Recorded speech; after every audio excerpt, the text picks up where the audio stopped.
Well, hello and welcome.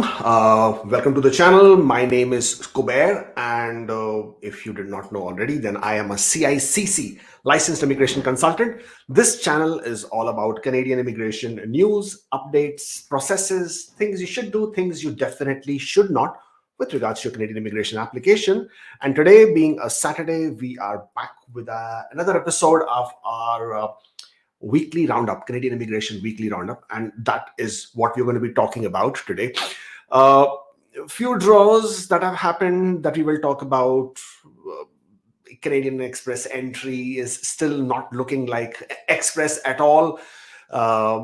We will do a brief discussion on the draws and expectations. We will also talk about today how to add your spouse to your application. I can already see that there are a couple of people who've had this question. And so this one was there. I've raised a web form twice with all the required documents, but there is no update. So questions like this, we will take care of that. I mean, we will be addressing those questions as well. But before we go on with your questions or answering your questions and talking about a few other things that I want to talk to you about, is just hold them, because I tend to miss some of the questions if you have posted them earlier. So just hold your questions back, and I will first go through the basic weekly roundup that we have, and then we will talk about a few things that I want to talk to you about, where these are the things that come up on my daily consultations that I do with different people, right? So something which I pick up as a trend or something which is happening more too often, then I would like to sort of bring it out and talk on this particular episode so that more and more people get aware. So before we sort of get into the question and answer, just we'll talk about that as well. So let's move on with the weekly roundup. Starting with the quote of the week: the most effective way to do is to do it. And just the way the Nike logo also says, just do it. And I couldn't agree with this more. Sometimes we just keep pondering, we keep thinking, we keep planning, we keep researching, but we never actually get on with doing it. So the could have, the should have, the would have should all go out of the window, and it should just be that I did it, or I'm doing it, or I will get that done. Again, will get that done will also not help. It has to be done. That's the way you can only get it started. So Canadian Immigration Weekly Roundup, connect with us on Instagram, Facebook, YouTube, Twitter, of course. And the topics for today's discussion, there's nothing much there, to be very honest. While I was going through the material, there was nothing much. But again, we will cover the Pnp draws, the express entry draws, and the other news. Starting with the Pnp draws, British Columbia, as usual, they conduct their, they conducted their tech draw, BC Pnp tech draw. 124 candidates were invited under the skilled worker categories, but with targeted tech NOCs, and the minimum score was 87. In another simultaneous draw, BC also invited around 36 candidates under the targeted occupations of veterinarians and early childhood educators with a minimum score of 70. British Columbia is slowly moving towards this healthcare worker categories as well, mind you, which also includes doctors as well. So, we know there are certain professions like the lawyers, the doctors, they don't really have much options happening for them in terms of PNP programs. So whenever there is a PNP program which tends to list certain categories of workers which otherwise would not be identified, so there you go, British Columbia is one of them. However, there is always, there is always a catch, there is always a caveat. So again, with British Columbia, the caveat is that you need to have a job offer, and without the job offer, this PNP is basically not going to really take you anywhere, as is the case with a lot of PNPs at this point of time. But there is a PNP which is now considering doctors as well, so there is something for you to look forward to.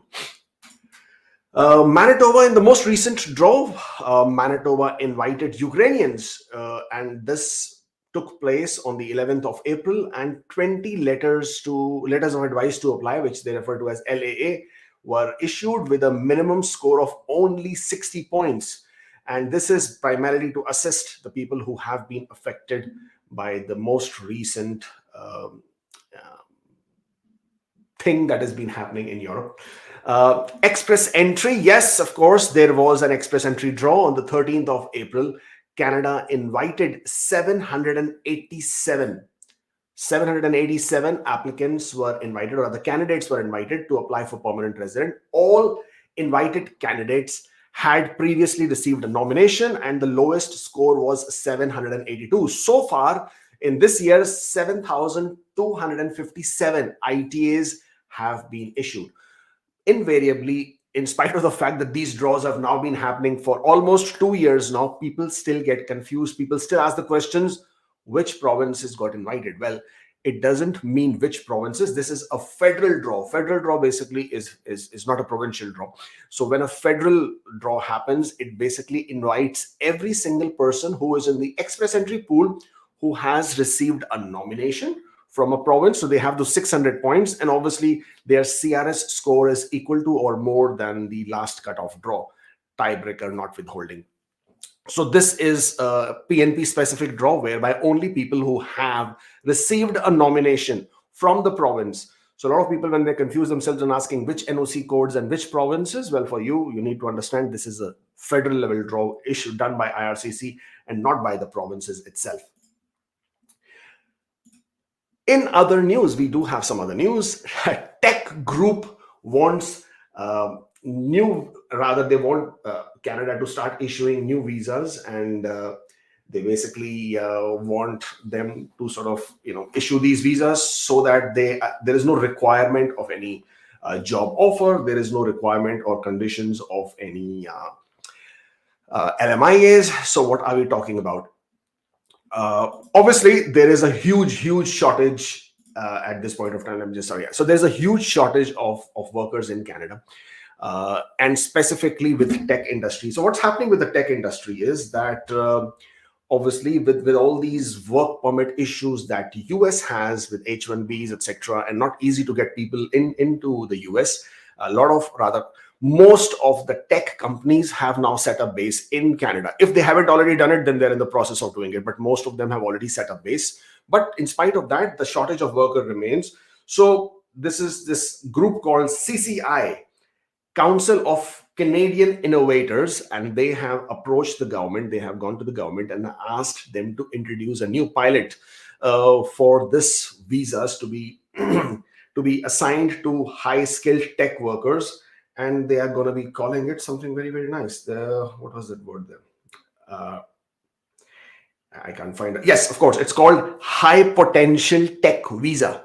That's what it is being proposed to call, and that it should basically be issued to people who are in demand professions like software developers, data scientists, information technology analysts, database managers. So these are the occupations that they would like to concentrate and have these work permits being issued. Okay, if at all this does happen, it would be revolutionary, to be very honest, to say the least, because Canada is more conservative, or rather their immigration systems programs are more conservative than innovative in the way these people want it to be. So the likelihood of this happening is pretty bleak, in my opinion. But if this happens, I would say that Canada has taken giant strides in actually listening to people and taking steps that would help and ease the situation. But I know, I mean, we've been seeing it every day. I don't think anybody is listening, and I certainly don't think that they're looking to make these kind of changes at all within the immigration programs. Further, they also asked for the global talent stream, which currently has a processing time of 2 weeks on paper. So this is a processing time of 2 weeks, which is at this point of time going into 2 to 3 months for processing. This group, CCI, would like to see this converted into a 48-hour processing time. Now, as I said, if at all anybody at IRCC, if at all anybody in Canadian immigration is listening to these kind of proposals, then they would actually be the ones who would be innovating the whole immigration stream. Obviously, this whole innovator group, they are proposing this in lines with what UK has also now proposed, or rather is probably going to implement, is to sort of bring in people who are going to be on an open work permit, and they are not restricted with a job offer. They do not have to work only for one employer. They can move freely between the employers, thereby easing the requirement of, or rather easing the requirement of, thereby easing the shortage of workers within the tech industry. So this was another interesting one which I thought I should share with you.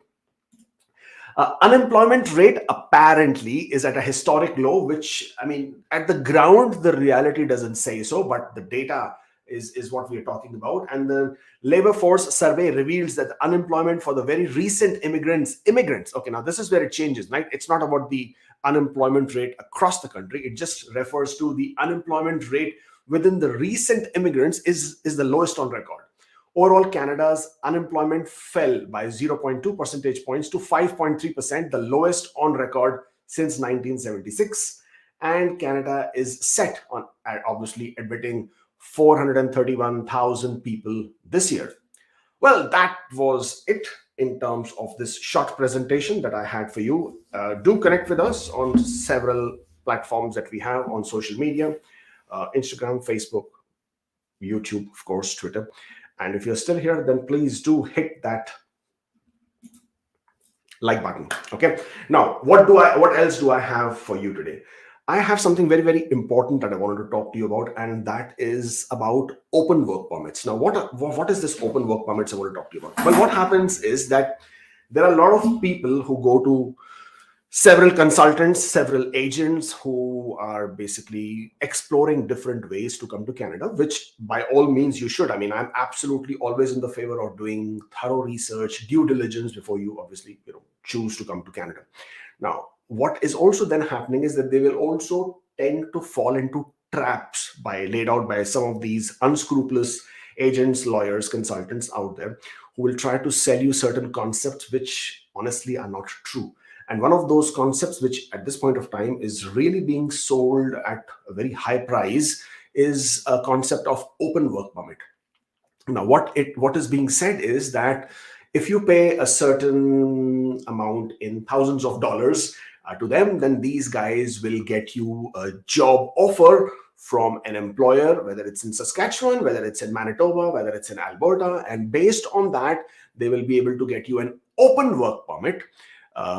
And after that, you will be able to apply for a permanent residence. Now, and this is very troubling because you have to understand, if you ever get a job offer, if you ever get a job offer from an employer in Canada, then your work permit cannot be open work permit. It will always be a closed work permit, because the whole point of you coming to Canada, or you being allowed to come to Canada to work, is based on a job offer that has been given to you by an employer, and therefore your work permit has to be restricted to the employer. And so there is a condition there, always.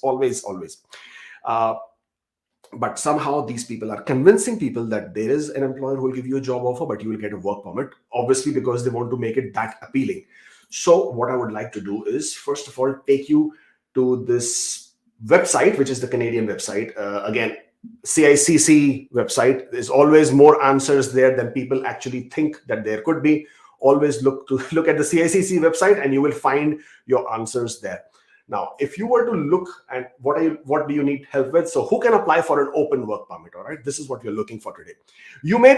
Again, there is always the eligibility. Okay, while the requirement or while the criteria might be there that you may be able to apply, there is always going to be a eligibility criteria even for these positions that we're going to be talking about, these type of work permits. The first one, if you're eligible for an open work permit, is an international student who has graduated from a designated learning institution and therefore also referred to as a PGWP, or a postgraduate open work permit. Everybody knows this is one of the most common work permits, open work permits that people in Canada can get. So if you're studying in Canada at a designated learning institution, you may be eligible. Now, when I'm saying you may be, it basically means not all study programs and not all students who study are eligible for open work permits. Okay, so there is also certain colleges, they are designated learning institutions, but if you study there, they may not necessarily give you an open work permit. And a quick way to do that, I will just check. Okay, if I do CICC DLI, I get a list of designated learning institutions. Okay, I'm doing this while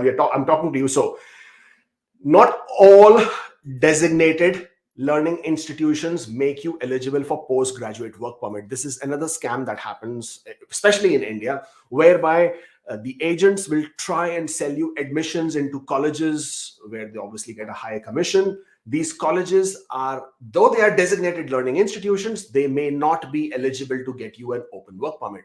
So what you should do is you should come to this website, again, CICC website. If you will just put CICC DLI, you will come to this particular link.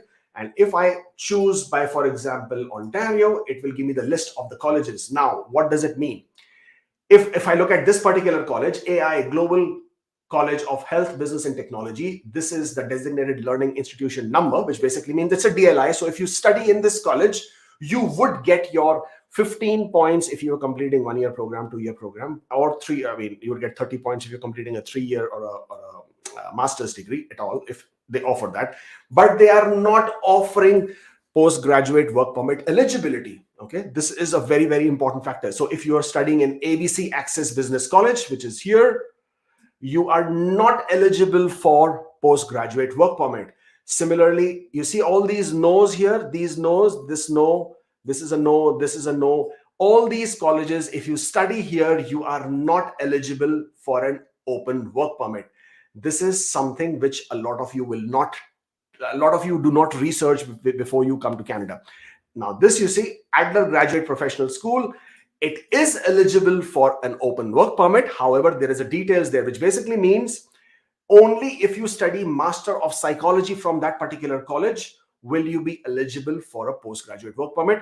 You are not eligible if you complete any other program at the school. So again, as I said, people should pay attention to this. Similarly, I would take you to, let's say, British Columbia. Again, you see all these colleges are no, no, no. Yes, with details means you should check what that offers. I'm just trying to look for one college which has, okay, now let's look at this. If you are studying in British Columbia Institute of Technology, you get a postgraduate work permit if you complete eligible periods of work. So basically minimum period of study, eligible period of study, which is 8 months. If you study at least 8 months, you would be eligible to get an open work permit. So this is what you're looking for, a non-conditional yes against a college. There you go. Camosun College, again in Victoria, also is eligible to help you get an open work permit. All right. So this is one of the very, very important factors when you are applying for an open work permit, or rather when you're coming to Canada as a student. So this is the first one. You may be eligible for an open work permit if you're an international student who graduated from a designated learning institution and are eligible for the postgraduate work permit. Okay. This is the first category of people who can get a work permit. And otherwise, if you are a student who's no longer able to meet the cost of your studies, you are a destitute student. If you are able to establish that you came to Canada, you had provided all the means of your finance, that you could take care of your expenses, you could look after your studies, but there have now been these compelling or unprecedented or emergency circumstances that have now occurred in your life, based on which you can no longer meet the cost of your studies. And you are now in a situation where you cannot study, you cannot do anything. And under those conditions, you may be eligible. You may be able to apply for an open work permit. However, mind you that the bar to prove these conditions is very, very high. So you have to be able to prove and establish that. Then you have an employer-specific work permit and are being abused or at risk of being abused at your job. So you've come to Canada, you're on a closed work permit, but your employer is abusive. It could be mental abuse, it could be physical abuse, it could be emotional abuse. If you think you are being abused or you have a threat of being abused, then again, you can reach out to the IRCC and you can apply for the vulnerable open work permit, which you would be eligible to. Again, the bar is quite high, so you have to be able to prove that you are indeed being abused or are at a risk of being abused. Now, another one is if you've applied for permanent residence in Canada. Submitting an express entry profile or receiving a nomination is not the same thing as applying for permanent residence. It's very, very different. Applying for permanent residence is when you have submitted your PR application, means you have submitted all the documentation, you have paid the fees, and you have formally, officially submitted the application to IRCC, and you have received an acknowledgement of receipt, which basically means you have received a confirmation from IRCC saying, we have received your documents, we have received your paperwork, and we will now start processing your application. Once you have the document called AOR, you will then be able to apply for an open work permit. Again, there are some criteria and conditions. First off, one of them is that you have to be in Canada. You already have to have a work permit before submitting the new application for work permit. So there are again conditions. But if you have applied for permanent residence in Canada, you will be eligible to apply. There are another categories, for example, AIPP, Atlantic Immigration Pilot Program. Again, under that also, depending on my bad. AIPP again is a closed work permit because that is employer specific. So if you applied for a PR, then you have to be in Canada. You already have to have an open work permit to be able to apply for a bridge. This is also referred to as a bridge open work permit. Okay. Then another open work permit that a lot of people are familiar with is the spouse open work permit, or also referred to as could be a spouse, could be a common law partner. So if you're a dependent family member of someone who has applied for a permanent residence. Now, mind you, these are the broad terminology. You will then have to go to the individual criteria requirements for eligibility for each of these factors. So we are just covering at a very, very broad level at this point of time. So you're a dependent family member, which is basically a spouse or a common law partner of someone who has applied for permanent residence, which basically means, again, along with the bridge open work permit, if you are in Canada, you may be eligible to apply. If you are on a closed work permit, you may be able to apply for your spouse.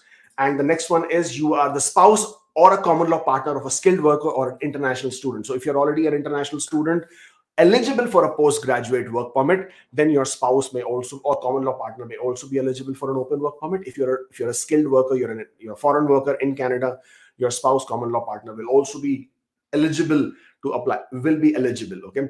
Sorry, no, not will, may be eligible, because again, the NOC categories play a part. If you're a foreign worker and you are working in a skill type NOC 0A or B, then your spouse or common law partner may be eligible for an open work permit. You are the spouse or common law partner of an applicant of Atlantic Immigration Pilot Program or Atlantic Immigration Program, now no longer pilot. Now, the difference in this two is if you are an applicant of Atlantic Immigration Pilot Program, then you would get a closed work permit, but your spouse will be eligible to apply for an open work permit. You are a refugee claimant, protected person, or their family member, again, eligible to apply for an open work permit. You are under an unenforceable removal order. You can apply for an open work permit. Are a temporary resident permit holder. I will explain this to you in a bit, because this is another place where people get scammed and abused. And are a young worker participating in special programs. So these two will need a bit more explanation. So let me just very quickly go with this. Temporary resident permit is not the same thing as temporary residence visa. There are two different things, entirely two different things. TRV, temporary residence visa, is what you get when you apply for a visit visa, student visa, work visa to come to Canada. Okay, this is a temporary residence visa. It allows you to come to Canada. If then you have the for a status, for example, a student or a worker, then you will be issued with a study permit or a work permit at the port of entry once you entered in Canada. This is not the same thing as TRP or temporary resident permit. Huge difference. What is a TRP? Temporary resident permit is issued to those people who are otherwise inadmissible to Canada. Okay, so for example, God forbid, you have a DUI, driving under impairment. So you have a drunk driving related charge on you, based on which you are now inadmissible to Canada. Mind you, drunk driving is a big deal in Canada. It's a criminal offense. It comes under serious criminality. So if you have that in your record, in your charge, you are now inadmissible to Canada. If you try to come to Canada, you will be denied entry. If you are such an individual, you can apply for a TRP, temporary resident permit, to come to Canada.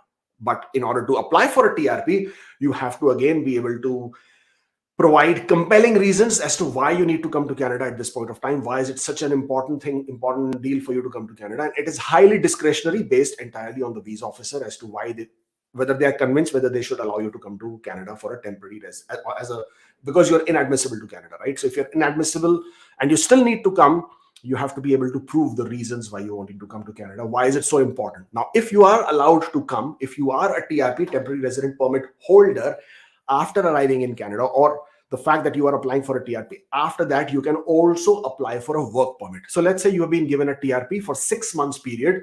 Now you are here in Canada for 6 months. you can then also apply for a work permit. Okay, just because you have a TRP does not mean you can work.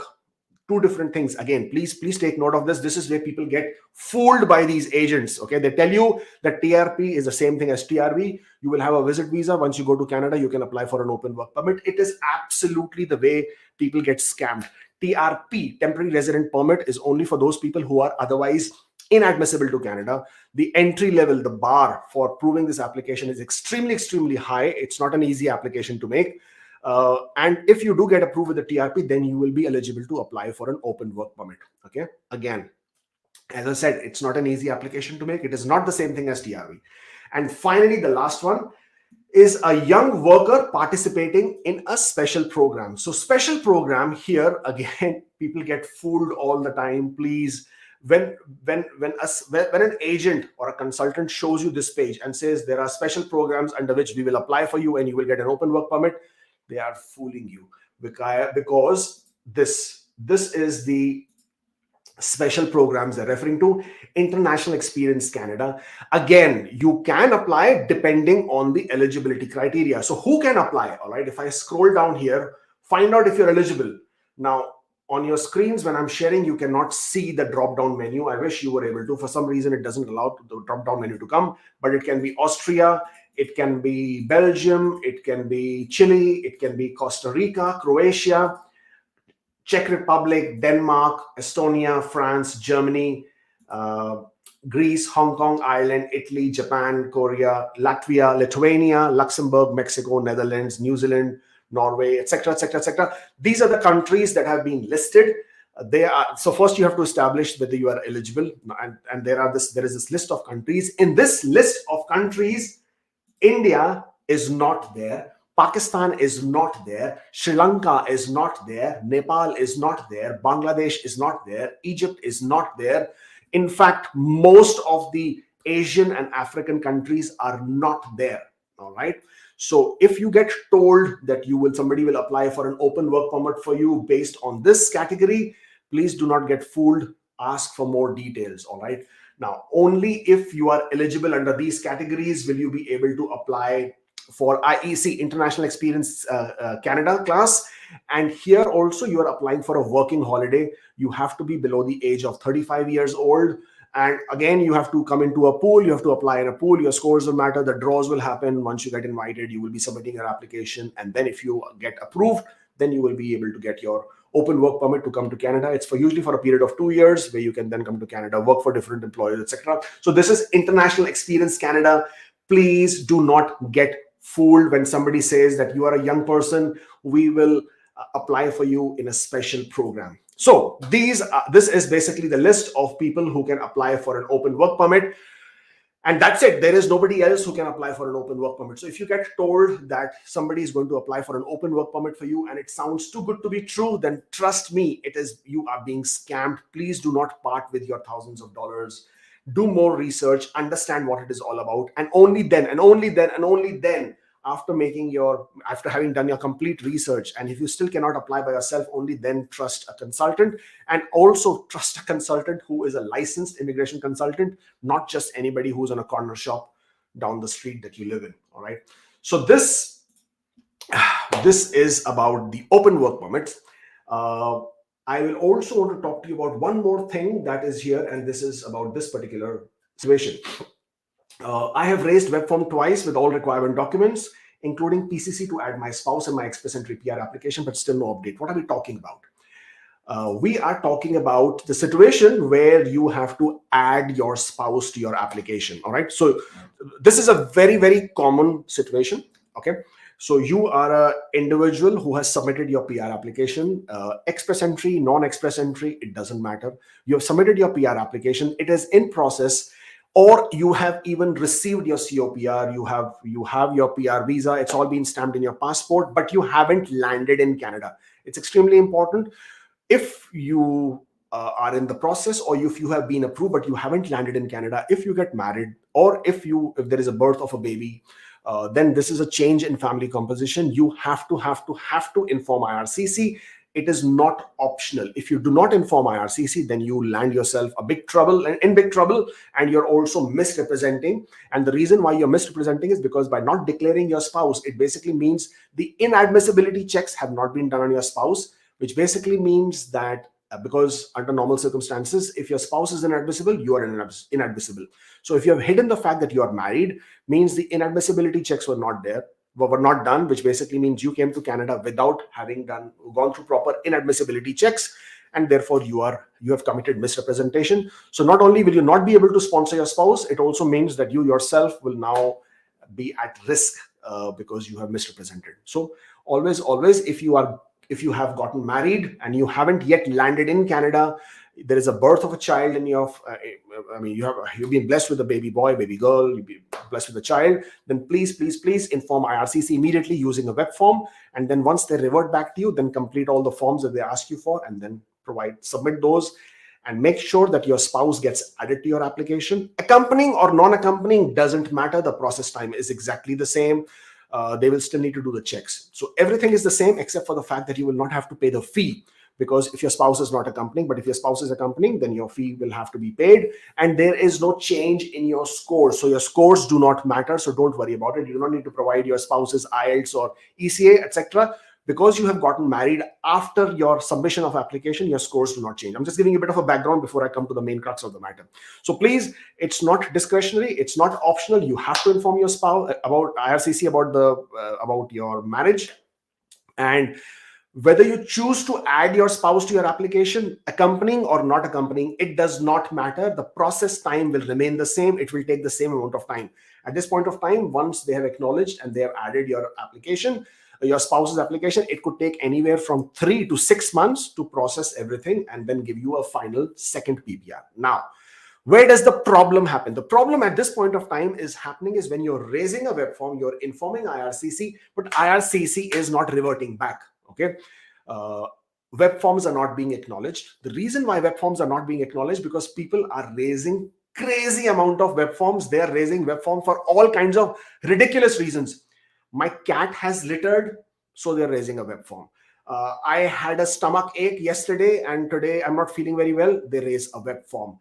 I am thinking of getting a haircut done tomorrow. Can I get it done? Will it not be a problem? They are raising a web form. So the point I'm trying to make is they're raising web forms for all kinds of ridiculous reasons, which is creating a much bigger backlog of the web forms. And more important and urgent web forms are not being actioned or are getting lost in translation. You are only required to update IRCC if there is a change in address, if you have a change in employment, provided your employment was the reason under which you received your permanent residence or you're applying, or if there is a change in family composition. These are primarily, and if you just read your AOR, it will tell you what you need to inform IRCC. You are a federal skilled worker, you had a change of employment, you got promoted, you got demoted, you left the job, you're traveling somewhere. None of this IRCC is interested in. Okay, so, but people obviously raise these web forms needlessly. People do upfront medicals, then they keep uploading that web form again and again, trying to inform IRCC that they've completed the medicals, which is not required in the first place. In a lot of cases, you may not even be required to do a medical, but people do it, and they keep doing it repeatedly, and making a total mess of the whole system. And therefore, when people like this who really need to get some things done and changed in their application, or need to get in touch with IRCC for more important urgent matters, they get lost. So if you are one of those people whose application is in process or has already been processed or has been approved, you have received your COPR, you are trying to inform IRCC about change of your family composition, and yet you are not receiving a response, then go ahead and complete your this. So these are the forms. Now, let's say you have informed IRCC. You have told IRCC that your spouse, you got married and you would like to add your spouse to your application. You informed them once, 3 weeks have passed, you have informed them twice, 3 weeks have passed, you informed them 3 times, no response, you're getting frustrated, you're getting irritated, you don't know what to do. Well, my opinion, my recommendation, my suggestion is complete the required forms and submit them to IRCC. There are 2 reasons for that. If you will complete the forms and submit them to IRCC, once IRCC gets them and acknowledges them, then they can get on with the processing. They do not have to again ask you for it. Okay. Now, That is the first instance, which is the most desirable outcome in this situation. If they still come back and still ask you for it, well, then you already have the forms already. You can quickly upload them and off they go, and they will they will get on with their processing. So in both ways, whether they ask you for it, they don't ask you for it, you will get it done. In other circumstances where you have informed, whether you've just gotten married and you haven't even informed IRCC, even in those circumstances, you can still do this. You can inform IRCC that, hey, I've gotten married. These are my forms. This is my application fees. This is my police clearance. These are my documents. Please complete my processing. Add my spouse. You can do this in all circumstances, whether you informed IRCC, you haven't informed IRCC. In all these circumstances, this is absolutely valid. If you are, these are the forms that you will need to complete for the spouse to be added. So you've gotten married, your spouse or common law partner, now you have completed your common law period. You have been living with your partner for a 1 year period over the last, you've been living with your partner for 1 year. You can now prove that. So these are the forms that you will need to provide for your spouse or partner. IMM 0008 5669 5562 5406. 0008 is a generic immigration application form. 5669 is a Schedule A or a background declaration form, where you will declare all your employment, you will declare your education, you will declare your activities, you will declare your addresses. All that will come in 5669. 5562 is where you will declare all your travel history. 5406 is where you will declare all your family, your parents and your siblings. Okay, now these 4 forms are required by the spouse, the one who you wish to add to your application. So the spouse will have to complete all these documents with the perspective of them being the primary applicant. I know it can get confusing. I think sometimes people get confused as to how can that person be the primary when I'm the primary. So for a minute, just shelve that. These are paper documents. These are forms. So do not confuse with the primary, not primary. If your spouse is completing these documents, then the spouse will be considered as the primary applicant in those forms, from the perspective of those forms. And you will be added as a dependent, especially in IMM 0008 and IMM 5406. So do not overthink this. Do not try to strategize this as to why are they asking this and it shouldn't be like this. Just leave that alone. Okay, let's play the dumb's fool. Let's play a dumb fool at this point of time. Just complete these 4 forms from the perspective of your spouse, the spouse being the primary applicant, and then you being the principal applicant, add these 2 forms from yourself. You being the primary applicant, you being the principal applicant, add these 2 forms. IMM 0008. Reason why you're completing this form again is because now you've added your spouse as a dependent. It will show in the form that these forms are legal documents. They are needed to be completed in order for them to update your spouse. And 5406 is a family information form where you will now add your spouse's name to your application. Okay, so 4 forms for your spouse, 4 forms for your spouse, 2 forms for you. Add these 6 forms to your application and the documents: marriage certificate, birth certificate for the spouse, police clearance for the spouse. If you wish to do the upfront medicals, I would usually recommend it. But if you don't want to do it, you want to wait for them to ask you for it, you can wait for it. Provide the upfront medicals. The applicable fee receipt. The applicable fee receipt would be, if the spouse is accompanying you, would be 825. Now it is increasing to 850, I think, or whatever that number is. Application fees. The RPRF, right for permanent residence fee. Pay for the biometrics if at all if your spouse has not completed biometrics earlier. So add the biometric fee. You have to provide proof of genuine relationship, otherwise you will get asked. So the whole exercise of providing all these documents upfront is just going to go futile. So do provide your proof of genuine relationship, chat histories, call histories, expenses together, you taking care of your spouse, common proof of addresses, common bank accounts if you have them, pictures before wedding, during the wedding, after the wedding. When you're providing the pictures of the wedding, do not go overboard and provide your whole photo album. Okay, so be sensible. Obviously, you will have a big difficulty trying to upload these documents because web form has a space limitation of 3.5 MB.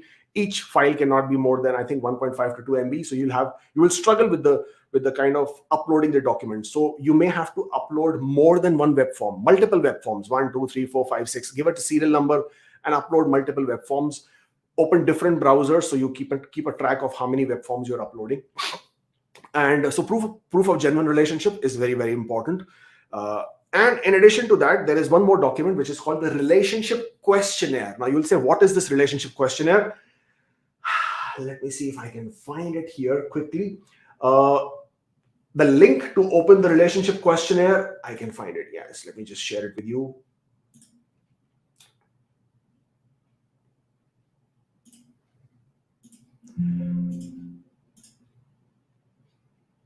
I can't share it with you because I need to remove this. Sorry, just give me one moment before I bring it back.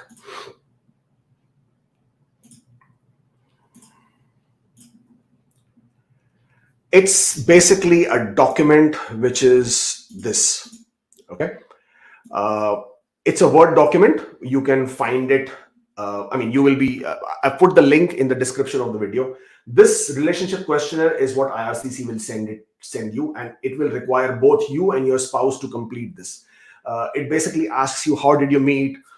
Did everybody in your family know about this relationship? Was anybody else participating? Did you have honeymoon? Was there a reception? All these kind of documentation, or rather all these kind of questions would be required in this questionnaire, which you will need to provide.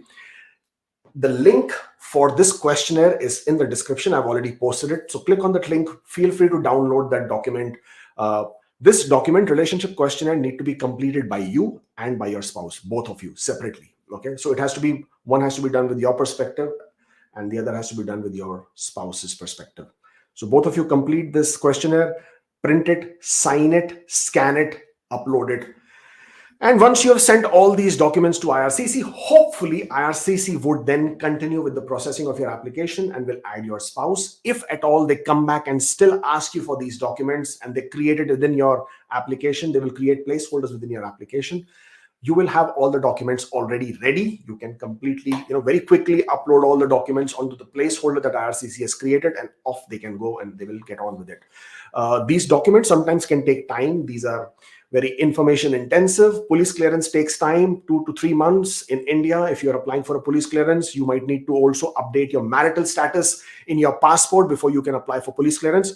So get on with it, get going. So if you're even preparing to get married, if your marriage is on the horizon, then start with this process. Get all these documents ready, apply for police clearance, and get all of them together and submit to IRCC. Sometimes nudging them helps them process things faster. So if you're one of those people who is struggling with IRCC not responding to you, or you not knowing what to do in terms of submitting or rather adding your spouse to your application, well, now you know, and now you can do what is needed to be done. Right. So those were the two important things that I wanted to talk to you about today in today's video. And now we can, and if you guys are still here and there are about 125 of you, then I would like to see more Hulk smashes and thumbs up on this video so that more people can get access to this video. And also, if you haven't subscribed to the channel, then you must, because we would like to see those numbers going up. Another announcement I have to make is that we used to earlier do Sunday morning coffees, Sunday morning chai, coffee.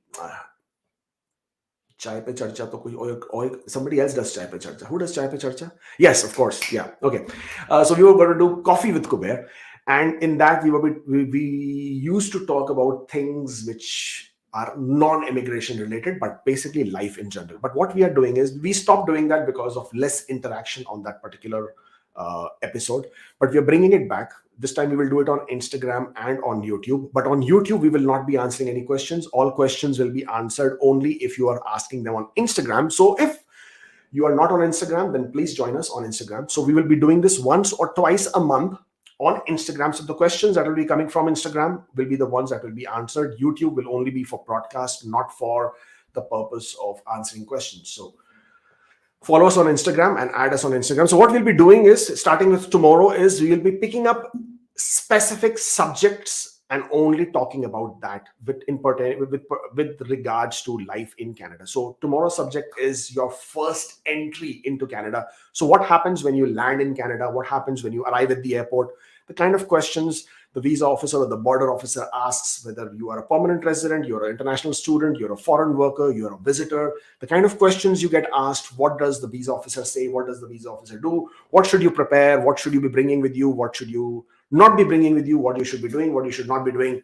That is tomorrow's subject, a very, very important one, I think. So if you're not on Instagram and if you want to ask those questions, then you should follow us there. But we will be there on YouTube as well. We will be obviously broadcasting that on YouTube. So it would be there as well. Okay. Now time for questions. All right. Raised web form sent LOE in email informing again of non-accompanying spouse as missed earlier, got renewal informed to asking for it. I'm absolutely not aware or sure about what you are talking about at all in this particular query. So I just do not know what to answer here. Waiting for 1 week for this live. Thank you. Thank you. Really appreciate it. Thanks for your commitment. Thank you. Can you tell us why why other visa offices have stopped sending out PPRs while Ottawa is doing it unusually like every other day?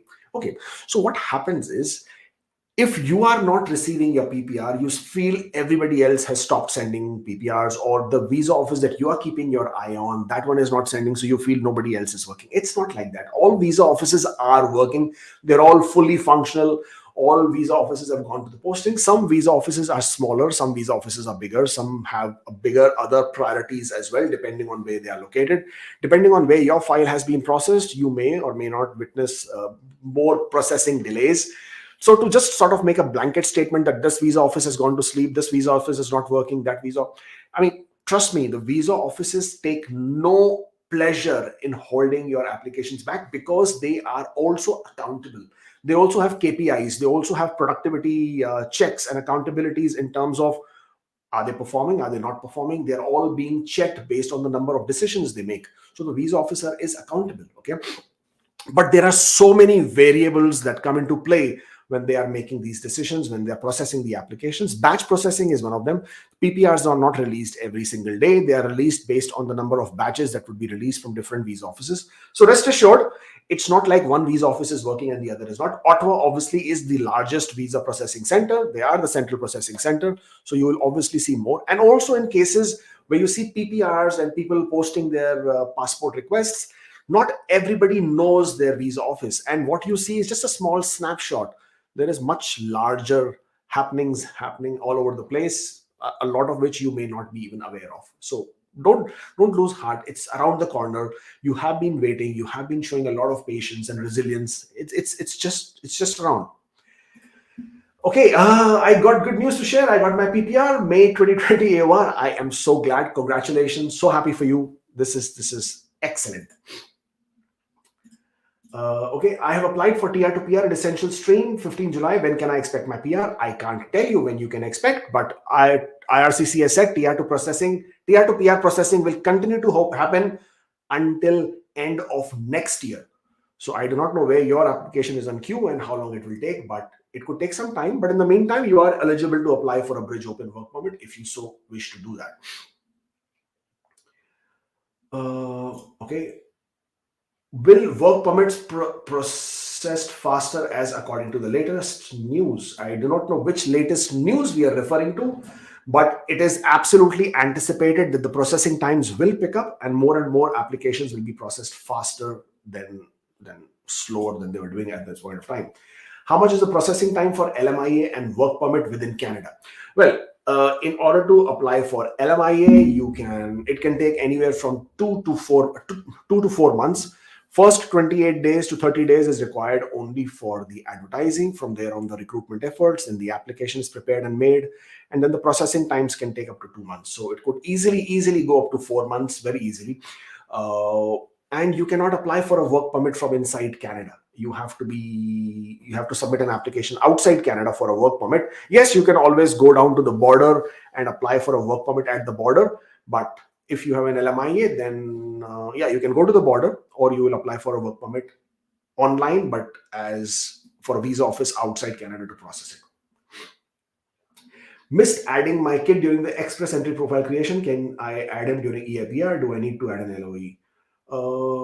Okay, when you create an express entry profile, you do not miss adding your child. It's just that the children dependent information is not required when you create an express entry profile. So do not freak about it.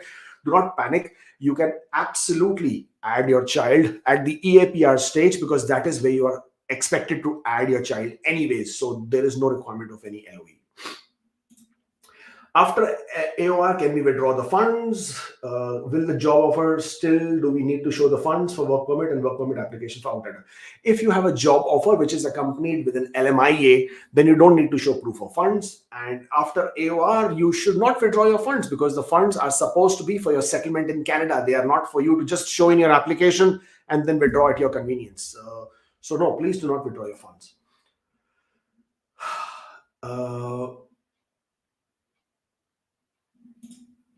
Can we show a LinkedIn friend who I did not meet as close friend?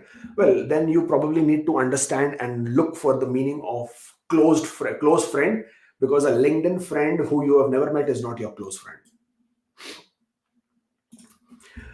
Work permit approval letter की validity कितनी होती है sir, कब तक travel करना होता है? Well, work permit validity की अप्रूवल जो है वो आपकी वीजा पे लिखा होगा.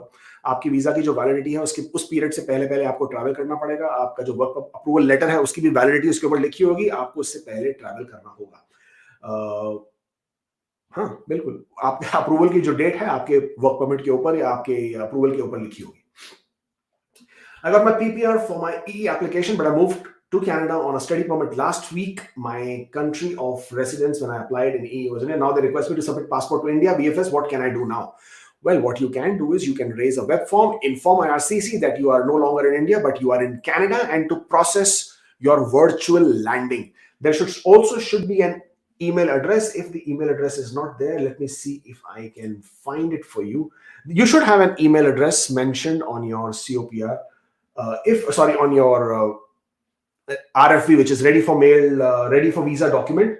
But if you don't have it, let me see if I can find.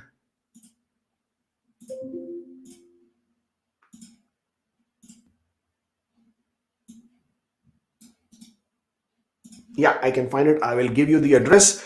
You can email it on this address.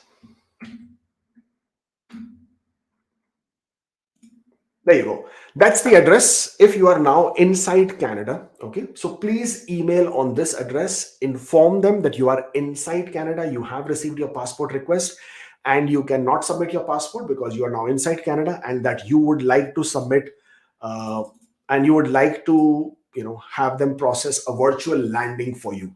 So they would most certainly do that for you, and you will then be able to get your COPR while you are inside Canada.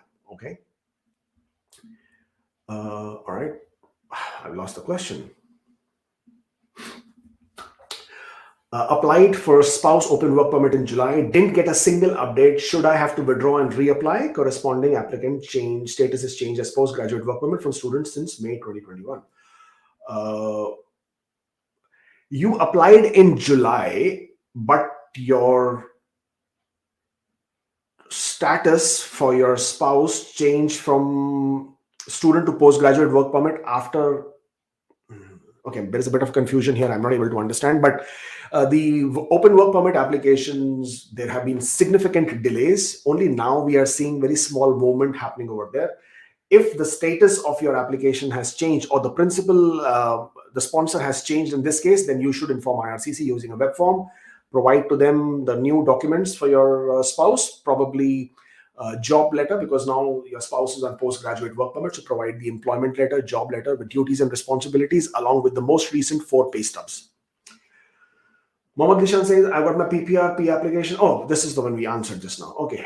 I've applied through BCPNP. I have a valid job offer. Recently, I got a request for PCC. As it's expired, they have requested for proof of funds too. Well, then provide it. Because your job offer does not have a LMIA, you will need to provide updated proof of funds.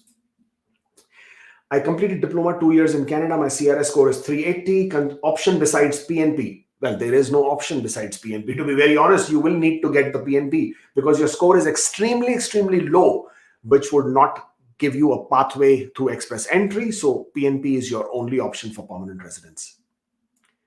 Okay, let's get rid of this one. I will be doing soft landing for 2 days. I won't be able to undergo medical surveillance for inactive tuberculosis. Will it affect my PRTD application? Will I get PRTD and PR card? Yes, you will get your PRTD. You will get your PR card.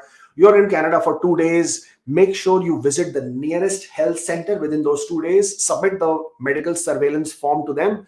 They will undergo a basic health check and you will be fine. Don't worry about it at all. Let them know you're traveling. Let them know when is your expected due date, when you will return back. They may ask you to return back for another check. In most cases, they would just simply tell you that you are not required to come back for another checkup at all. But you're there for 2 days, so making a trip to the health center is worth it. Okay, spouse added, UCI, still haven't got as per. I honestly cannot understand that at all. There's so much of truncated words there. We did this. NDVO is looking applications only for study visa because open work permit decision is too slow. What is the reason? Well, I can't tell you what is the reason because I do not have that inside information. But yes, work permit applications have been delayed significantly, and they have been delayed for more than a year. And we are only hoping that they pick up processing at the earliest.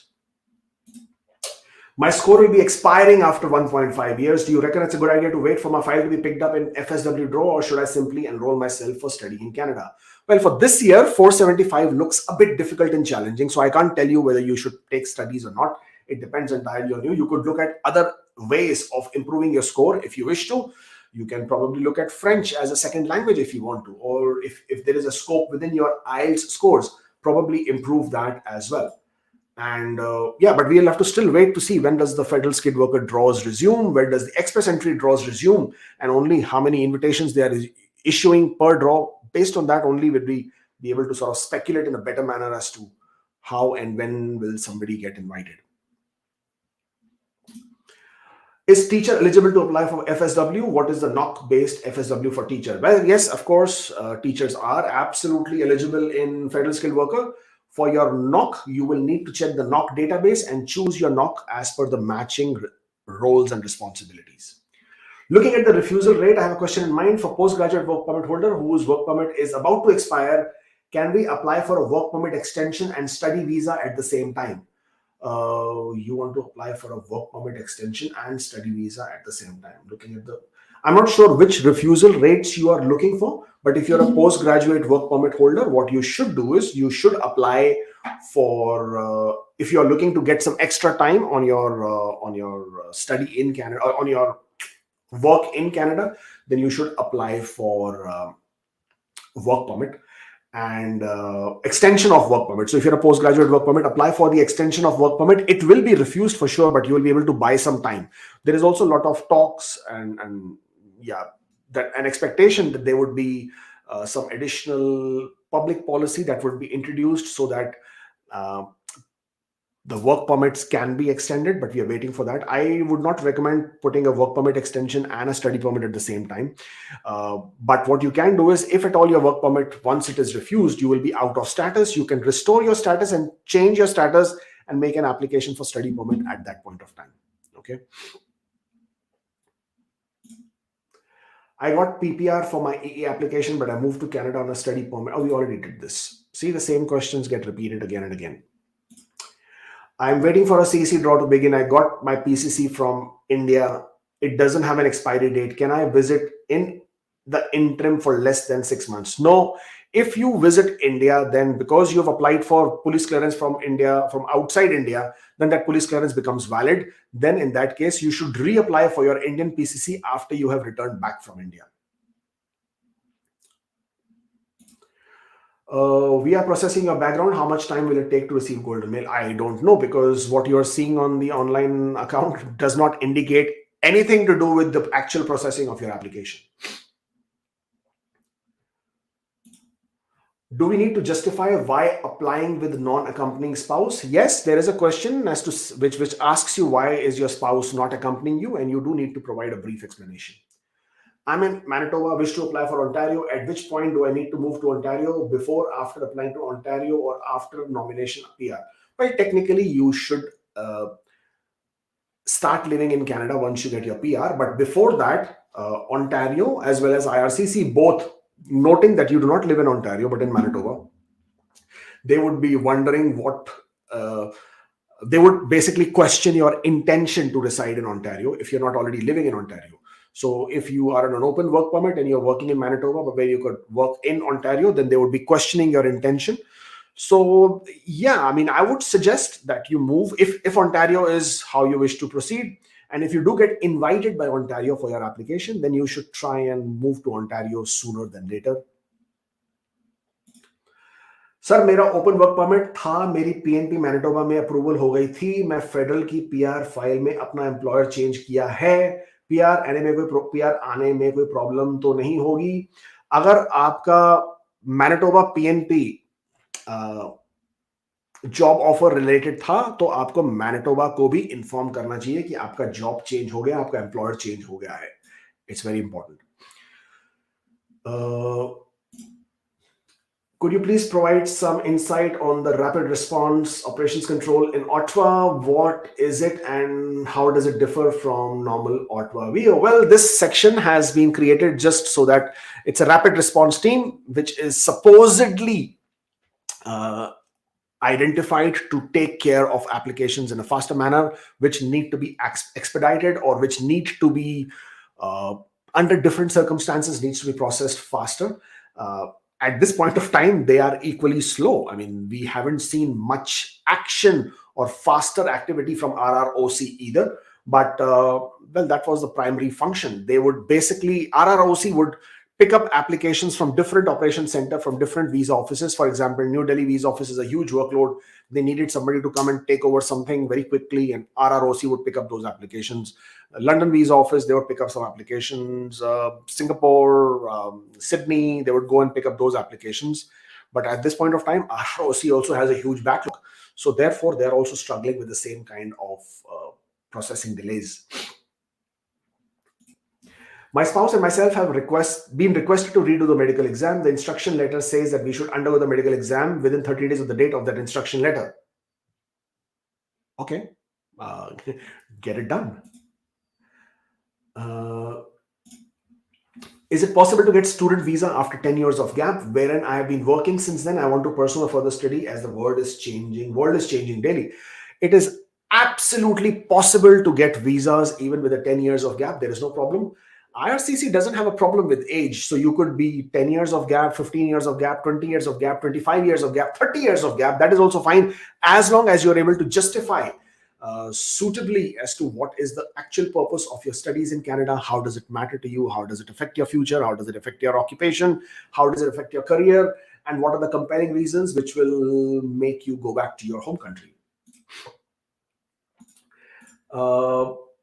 Enrolled for masters, shortlisted few uni, confident will get through. Would you recommend provinces for future pathway, anticipated change in FSW?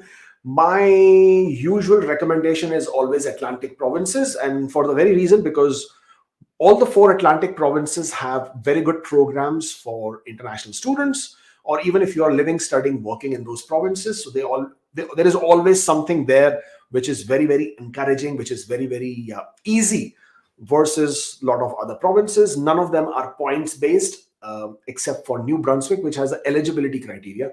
But I think Atlantic provinces win any day as far as the provincial nominee programs go. Their only drawback is the amount of quota that they have, which is very small. But they also then have AIP, Atlantic Immigration Program. So if it's not working for you with the provincial nominee program, you can always apply under AIP once you get a job offer. So in my opinion, I usually look at Atlantic Immigration Pilot. I always look at the Atlantic provinces as a better option than elsewhere. Based on how Canada has handled huge backlog problem, lack of transparency, poor IT infra, counting people as just target numbers, I'm beginning to think if Canada is worth the hassle post-AOR candidate. Well, do your research. If it is not worth your effort, then probably look at other options, I guess. Yeah. We did this. Same questions. Thank you for your video. When would you upload the video on the first 100 days in Canada? Good question. I haven't been able to do that video again after queuing it up the first time.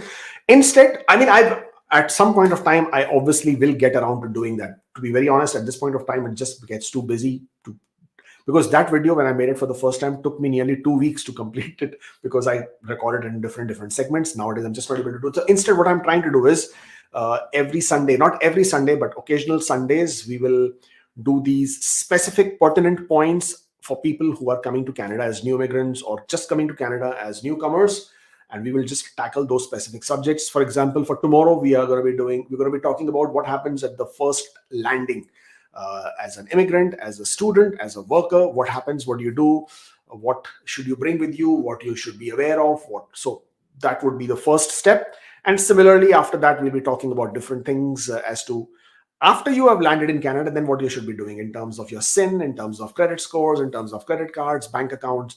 Then we'll talk about the jobs, we'll talk about the rentals in different episodes. So I thought, because I wasn't able to do one single video, I would do it in different episodes, so we cover different subjects and give you better information on that. Okay, last few questions before I move on. Can you please shed some light on the trend regarding the application finalization? I am PNP. I'm hearing FSW moving fast now compared to PNP. What patterns are you seeing? This always happens when PNPs get it faster than FSW say, oh, we are not getting it and they are getting it, and vice versa. So nowadays you are seeing and you are saying FSW is getting it, I'm not getting it. It's nothing like that. It's always been PNPs who are being processed faster. It is just that it takes some time. And you are a Jan 2021 applicant, the expectation is that it would take 12 to 14 months, which you would say that I'm already at that period of time. So I would say just have some patience and wait. As far as looking at trends, there are no trends anymore. 2018 is waiting, 2019 is waiting, 2021 is getting processed. Where is the sense or logic in that, right? So yeah, there is no trend. There is nothing to sort of worry about. You've shown patience, wait for some more, and I'm sure you will be getting your decision soon as well. Having a troubled marriage, it looks like my spouse may refuse to cooperate for medicals PCC even when he is non-accompanying. What can be done in this situation to convince IRCC to proceed without his documents? Well, you will need to inform IRCC.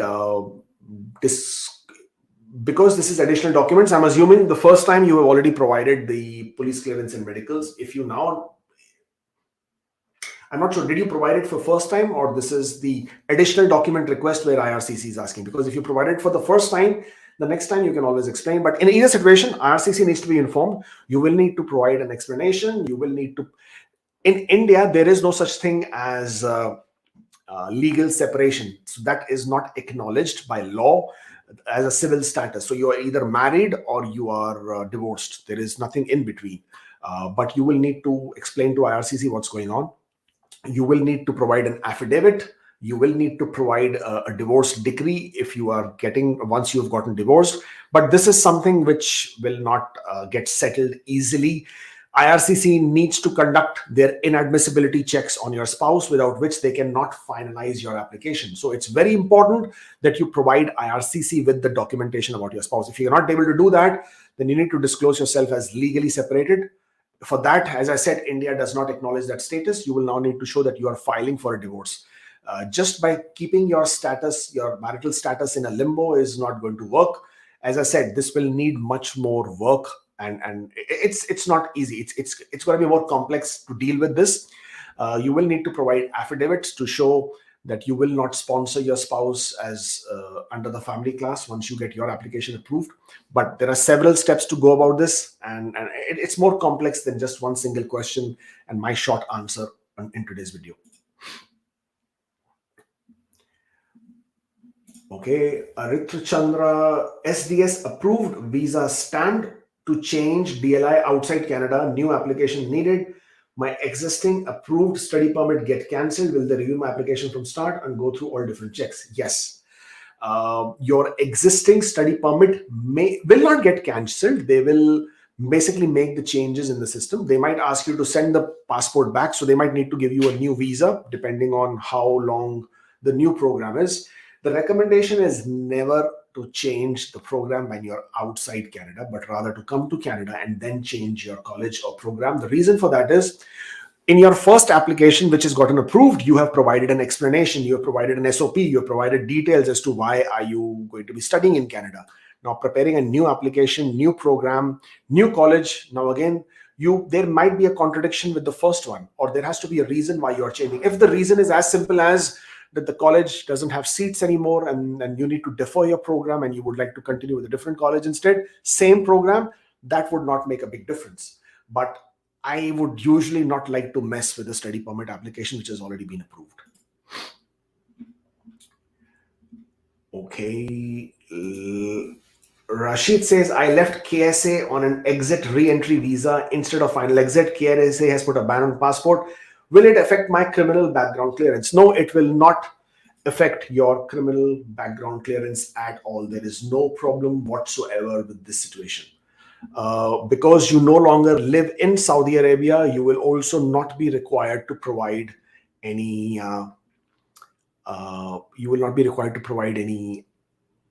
police clearance, but please make sure you check the requirement of the police clearance again. But I don't think you will be required to provide that either. Okay, last question.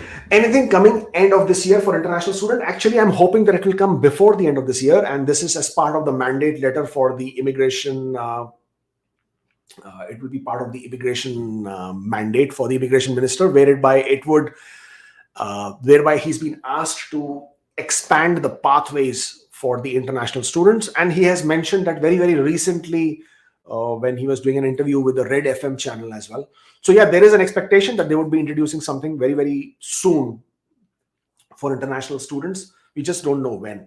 And we also expect the public policy for the postgraduate work permit extensions. But in both the cases, as and when that happens, we will most certainly let you know. I'm trying to book an appointment for you for the next Sunday. It won't show any slots. Is it me or you're going out of the country?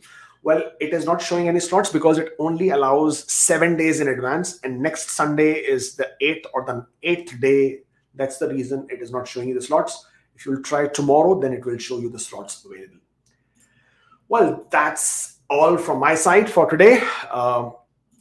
As I said, follow me on Instagram because that's where we'll be taking questions from tomorrow for tomorrow's episode, where we'll be talking about what do you do when you first come to Canada. And if you wish to make an appointment with me, then that is the link. By all means, we can discuss your application in detail one-on-one. Don't forget to subscribe to the channel and also smash the like button on the video while we are at it. And that's just about it from my side. Thank you for joining me. Take care, and I shall see you next time.